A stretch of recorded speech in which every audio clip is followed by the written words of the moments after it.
Sasikala அம்மையாரும் TTV அவர்களும் OPS அவர்களும் இவங்களை வந்து உள்ளே சேர்த்துக்கிறதுக்காக பாஜக எவ்வளோ முயற்சி பண்ணி பார்க்குது. ஆனால் எடப்பாடி அவர்கள் முடியவே முடியாதுன்னு கடைசி வரையும் முரண் பிடிச்சதுனால்தான் அந்த அதிமுகவுடைய உள்கட்சி பூசல்ல இந்த பாஜக தலையிடாது அப்படின்னு அவர் சொல்லிட்டு போயிட்டார். இப்போ ஓபிஎஸ் அவர்களும் சசிகலா அம்மையாரும் டிடிவி அவர்களுக்கும் ஒரு பெரிய அதிர்ச்சி.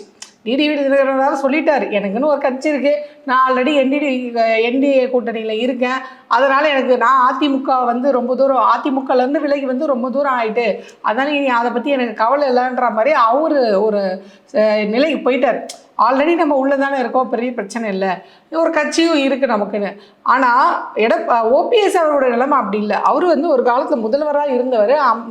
அம்மையார் ஜெயலலிதா அவர்கள் கை காமிச்சு ஒரு நம்பிக்கைக்குரிய ஆளுன்னு சொல்லி 1க்கு 2-3 வாட்டி அவர் வந்து முதல்வராக இருந்திருக்காரு. ஒரு தொண்டர்கள் படைசூழ இருந்த ஆள் வந்து இன்னைக்கு எப்படி இருக்காருன்னா, என்னை உள்ளே சேர்த்தா போதும், அதிமுகக்குள்ளே சேர்த்தா போதுன்ற நிலைமைக்கு வந்துட்டார். ஆனால் அப்படி இருந்தும் எடப்பாடி அவர்கள் பாராமுகமாக தான் இருக்கிறதுனால இப்போ